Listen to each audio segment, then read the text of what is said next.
All right, so on to part 3 of our lecture today about socialization. Now, we've already talked about some of the basics, and we've also already talked about the psychological side of the house when it comes to theories related to socialization.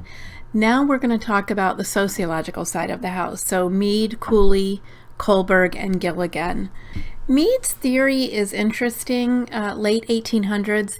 I have kind of the same issues with Mead as I had with Piaget in that Mead also used the people around him and oftentimes theorized about his own children. He had a very big family with lots of kids. And so much of the work that he did was made on observations about his own family members. So, a little bit of an ethical concern there, but again, in his time, to his defense, none of the protections that we have for research subjects that we have for today existed in Mead's time. So Mead comes up with a couple of important contributions when it comes to socialization theory. The first one of those we call the I, me, self, and the second is the 3 stages of self. So first, the I, me, self. This talks about what I want out of society, the very egocentric type of self-fulfillment that I need to have, versus the me, which is how other people are going to see us. Mead says that we are composed of both of these aspects of our individual self. The I, the very egocentric, versus the me, the one that fits better into groups and society at large. He then theorizes that there are 3 stages that help us to develop our sense of self: the imitation stage, the play stage, and the game stage. These are also for him somewhat age confined. Imitation is at a very young age where we copy what's going on around us without really understanding why we're doing that. This is the child who plays with pots and pans in the kitchen while a parent or caregiver is making dinner. They see the parent or caregiver cooking and stirring things in the pot, and they try to imitate the same behavior playing with the pots and pans. They don't know what they're doing. They're just doing it because someone around them is doing it.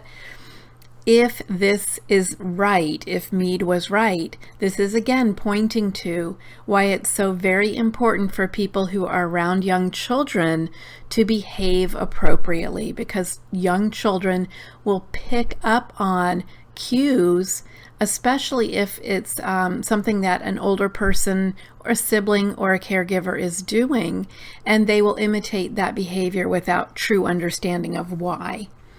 The second stage, a little bit later in life, you're still a child, but this is where you start to take on those roles with understanding.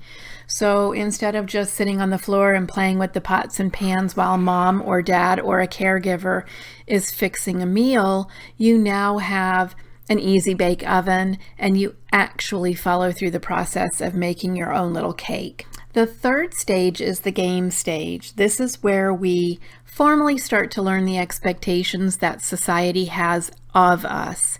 And so we become a more fully integrated member into social groups, and we start to understand that rather than us being the focus of the world or the focus of our community or even the focus of our family, other people have equal importance in the grander scheme.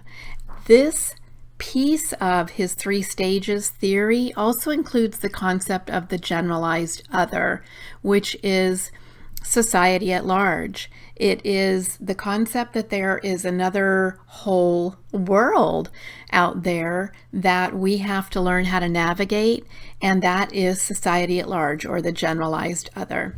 Mead theorizes that as we get good at playing the game of life, we start to truly realize that we are equally as important than others, not more important, not less important, but equally as important as others around us.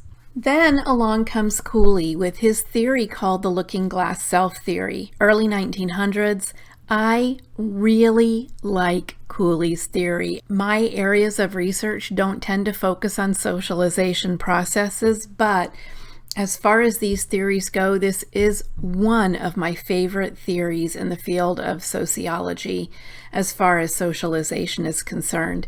Cooley's theory essentially says that there's a three-step process to how we understand ourself, and that how we understand ourself and how we react accordingly is largely due to the feedback that we're getting from other people with whom we're having exchanges. So let me break it down for you so it's really easy to understand. The first step of Cooley's theory says, I imagine how I appear to others. So perhaps I'm having a conversation, perhaps I'm sitting in a classroom and the professor is observing me, or I'm observing the professor and they're also imagining how they appear. This imagination that we have isn't verbalized. We don't stop in the middle of a conversation and say, how are you seeing me right now? Instead, we pick up on clues that the other person gives us, verbal and non-verbal clues about how we are being perceived. We imagine how we look to the other person. And the second step of Cooley's theory, looking glass self theory, is that we then imagine how that other person or how others might be judging us. So based on how we're coming across in that exchange and the feedback that tells us how to imagine how we're appearing to the other person, we then start to imagine how the other person is judging us based on that exchange or interaction. The third part is what I find so very interesting. We change our behavior. We change our behavior based on how we imagine we appear to other people and how we imagine other people are judging us. And we do this all the time. And it is not a one-way street. So when we're having that interaction with other people, they're doing this too. So there's a constant interplay of interpretation going on and then changing of behavior happening when we think we're being judged inappropriately or poorly. If you think about yourself in terms of anytime you've had a heated discussion or you've been called up on the carpet by somebody else, you can see how this works almost seamlessly in those kinds of situations where we start to backtrack the explanation we're giving for our bad behavior, and then we try to soften the way we're explaining the situation to the other person so that they don't judge us quite as harshly. All right, fast forward to the late 1950s, early 1960s, and we get the work of Lawrence Kohlberg. Lawrence Kohlberg focuses in on the work of Piaget. Remember, Piaget had the four-stage process of socialization, but Kohlberg specifically focuses in on the concept of morality. How does morality get socialized into us? And he sets up a sample, which is problematic right from the very, very beginning because it was a very small sample with male participants only.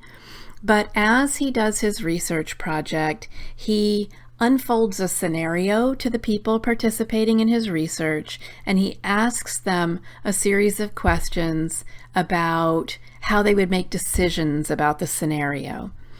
And he comes up with this three-stage theory of socialization: the pre-conventional, conventional, and post-conventional morality decision-making process. He says that when you're before the age of 10, you largely decide what's right and wrong by what feels good to you. In other words, as an example, perhaps you're in the grocery store and you see that lovely candy bar at the cash register and you don't have the money and you choose to pocket the candy bar. You know it's going to taste good and you don't really care that what you did is wrong. You did it because it's going to feel good to you.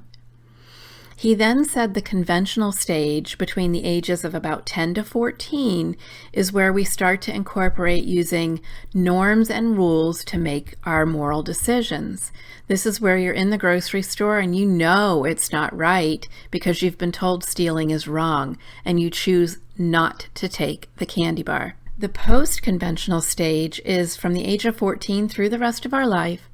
And here's where we start to use those abstract principles, like in Piaget's stage 4, to decide what's right and wrong morally or ethically. This is where you're standing in that grocery store line, you see the candy bar, and your parents don't have a lot of money for groceries, they've done the best they can, and your little brother who just mowed the grass is doing such a good job to be a good boy, and you decide to take the candy bar to give him a reward for being such a good child. So you make a decision that you know is wrong using the rules, but is right for the moment. So Kohlberg's work is very interesting. His 3 stages do hold up somewhat, but again, the problem's very, very small sample and only male participants. Therefore, we have to be really careful with deciding whether or not we're going to try to generalize his findings, which means, are we going to try to apply those findings to a broader audience? And one of the biggest problematic areas of Kohlberg's research is what he said about girls. He didn't even use them as participants in his project, yet based on his research, he asserted that girls and women never fully develop their moral reasoning skills to their highest levels. I am aghast that he said this, and I'm not quite sure how he came to this conclusion, but I will leave that there for you to think about. So again, remember, late 1950s, early 1960s, and then fast forward to the 1980s to the work of Carol Gilligan. She looks at the work of Kohlberg and she says, well, all right, Kohlberg, your work might be valid, but if it is, it's only valid for males. And she says, we can't assume that women are going to behave the same way because you didn't include them in your research project. Now, she doesn't actually do a research project with human subjects. Instead, she sets about theorizing about how men and women differ or may differ in moral decision-making processes. And she instead comes up with her theory, which is the morality of justice, morality of care theory. She says there are these 2 broad buckets or containers for how people make moral decisions. One group tends to go towards the morality of justice bucket. They tend to base their moral or ethical decisions on the rule of law, while the other tends to go towards the morality of care side of the house more. In other words, basing your ethical decisions or your moral decisions on helping people who need help. Now, here's where Gilligan runs into problems. While her work pushes the envelope with regard to moral decision making, and where Kohlberg was back in the 1950s and 60s, she tends to theorize that men are on the justice side and women are on the care side. Here's the problem, folks. We know that gender is on a continuum. We know that there are times in our life as women that we might have to make decisions based on the rule of law, on the justice side.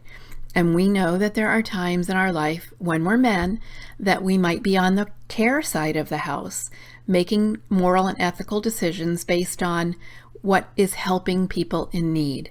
And you know, certainly for its time, Gilligan's work was groundbreaking, but we don't tend to look at gender the same way in that binary sense today as we did decades ago.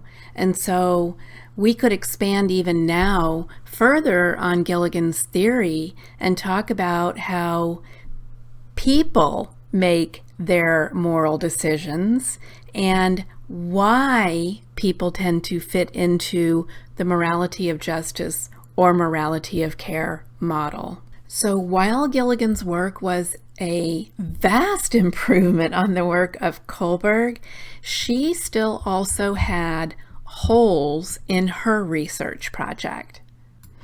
It's really important for us to understand that when research projects are done, we don't just kind of brush our hands and say, well, that's it. We've learned everything there is to know about that. We don't have to think about that anymore. Here it is. If Gilligan hadn't taken on the work of Kohlberg, we wouldn't have that new model.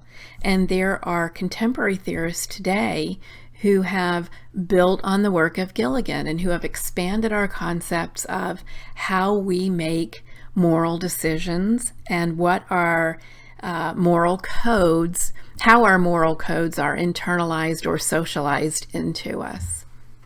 Okay, so that's it for this section. Take care. Bye-bye.